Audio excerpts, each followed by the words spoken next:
قصر الجمهوري. سأتحدث لك عن انطباع آخر لدى أيضا القادة الميدانيين في الشارع المصري.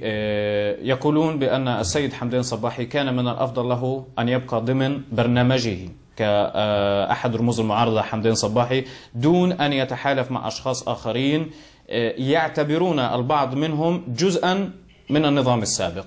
ده صحيح. كيف ترد على ذلك؟ الانتقاد في جبهة الإنقاذ إن جبهة الإنقاذ فيها السيد عمرو موسى والسيد سيد البدوي، دمت محل الانتقاد.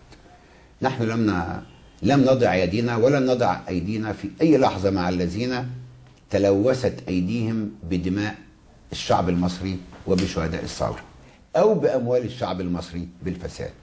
احنا وضعنا أيدينا مع ناس كانوا في لحظة من اللحظات جزء في النظام، لكن ايديهم مش ملوثة. السيد عمرو موسى ايده مش ملوثة بدم الثوار.